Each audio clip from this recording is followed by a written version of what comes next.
नमस्ते, आप सभी का स्वागत है मेरे इस चैनल में चिराग एस्ट्रोलॉजी। और हम बात कर रहे हैं पापकर्तरी योग की।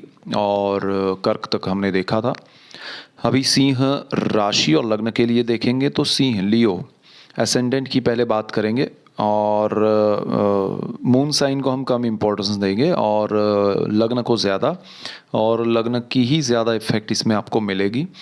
तो सिंह लग्न के लिए और राशि के लिए हम बात करें तो पापकर्तरी योग जो है वो आपकी कुंडली के अष्टम भाव में हो रहा है, जहाँ पर 12 नंबर लिखा है जुपिटर, वहाँ पर है गुरु महाराज। और शनि जो है वो 17 जनवरी 2023 को ट्रांजिट करके मकर से कुंभ में आ रहे हैं, जहाँ पर 11 नंबर लिखा है। इसीलिए 11 नंबर लिखा है वहाँ पर शनि महाराज आएंगे, 12 नंबर में गुरु महाराज ऑलरेडी है, और राहु जी आपके बैठे हुए हैं जहाँ पर 1 नंबर लिखा है। तो शनि और राहु के बीच में ये गुरु का फंसना वो पापकर्तरी योग क्रिएट करता है उस स्थान के लिए और उस ग्रह के लिए।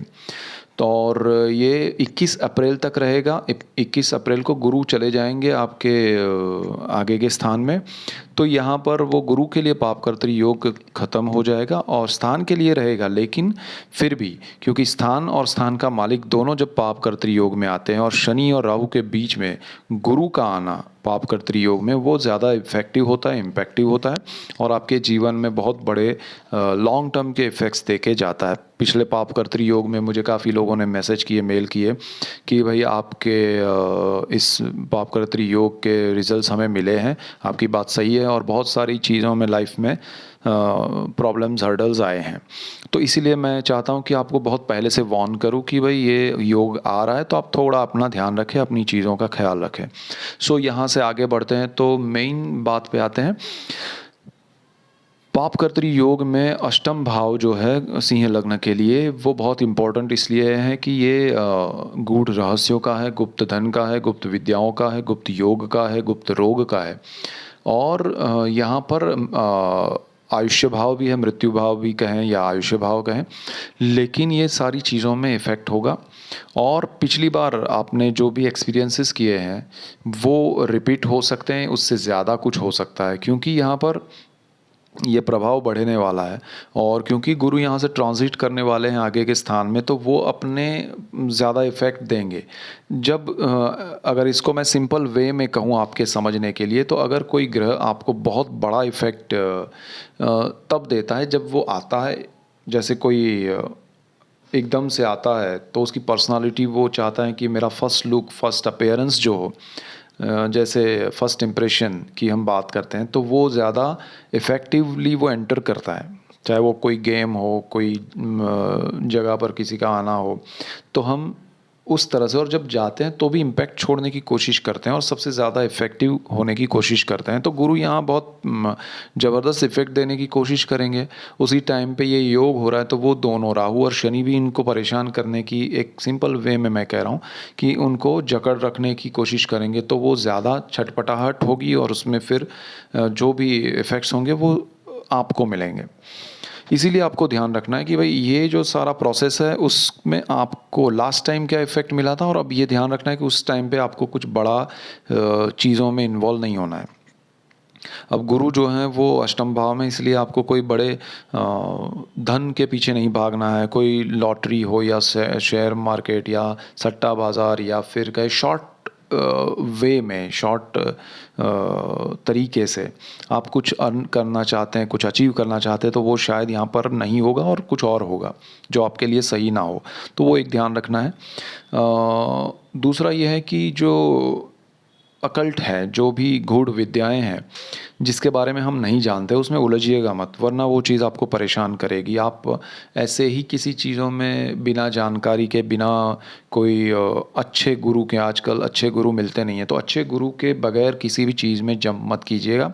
हो सके तो उन सब चीज़ों से दूर रहिए जो आपको पता ही नहीं है, आपकी जानकारी नहीं है। बेटर है शांत मन से, शुद्ध भाव से ईश्वर का नाम लेना, सबसे बेस्ट वो है।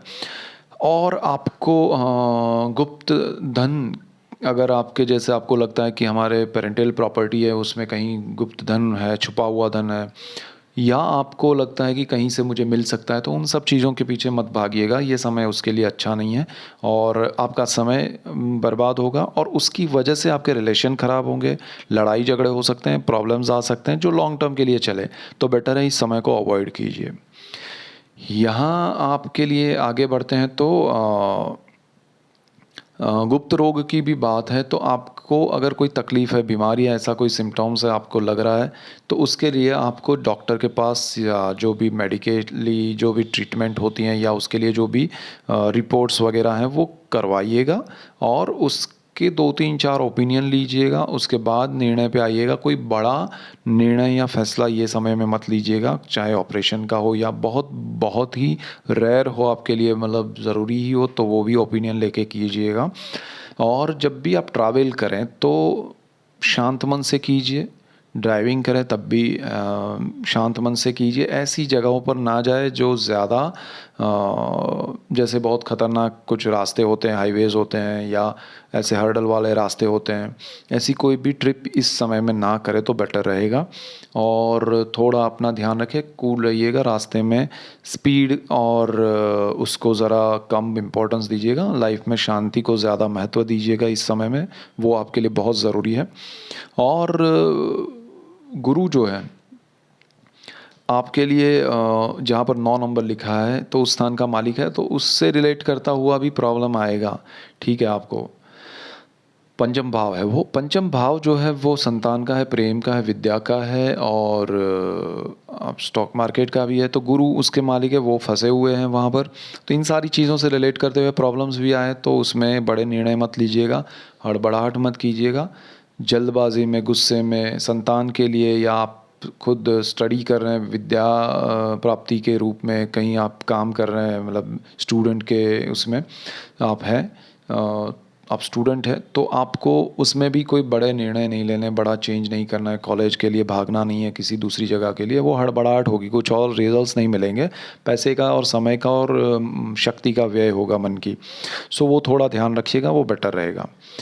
और बाकी ये समय को ऑब्ज़र्व कीजिए, निकालिए इस समय को शांत मन से और हो सके उतना आप अपने जो भी ईश्वर है जिनकी आप पूजा करते हैं वो ज़रा बढ़ाइए। ध्यान, योग, मेडिटेशन कीजिए। मन शांत रखने की इसमें कोशिश करना ज़्यादा ज़रूरी है।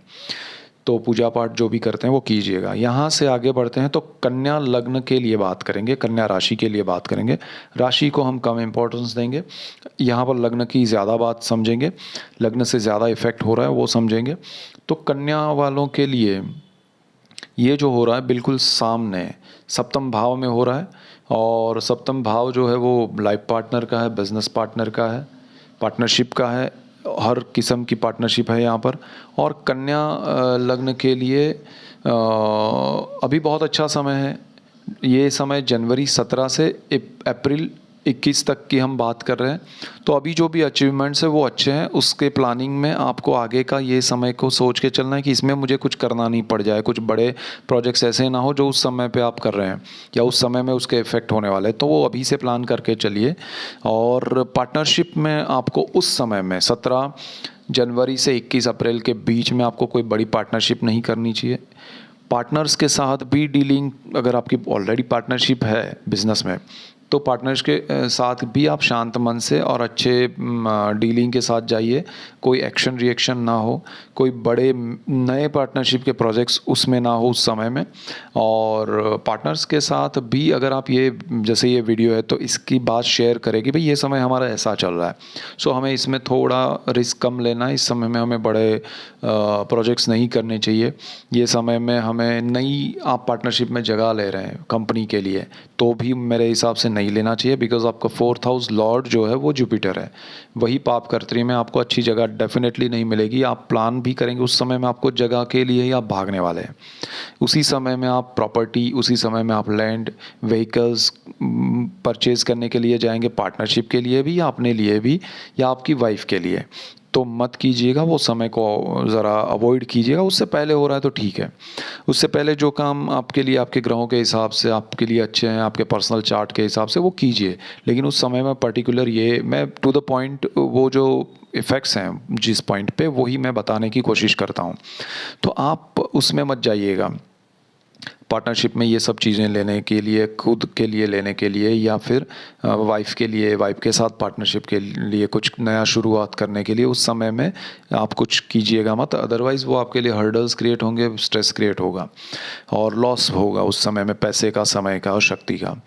सो ये सारी चीज़ें आपके लिए होगी। और थोड़ा आपको ये भी ध्यान देना है कि नई पार्टनरशिप तो बिल्कुल नहीं करनी है उस समय में। और नई अच्छा पुरानी पार्टनरशिप में नए कुछ बिज़नेस नहीं करने हैं, वो भी एक ध्यान रखना है। आपके मन में ये भी सवाल होगा कि अरे वाइफ के साथ पार्टनरशिप है तो उसमें क्या करें, तो उसमें भी कोई बड़े निर्णय नहीं लेने। वाइफ के साथ कोई पार्टनरशिप में बिज़नेस है या नया कुछ बिज़नेस उस समय में करना है, वो भी नहीं करना है, ठीक है। उस समय में इन शॉर्ट कुछ भी बड़ा पार्टनरशिप में बिज़नेस शुरू नहीं करना है, पुराना संभाल के रखना है।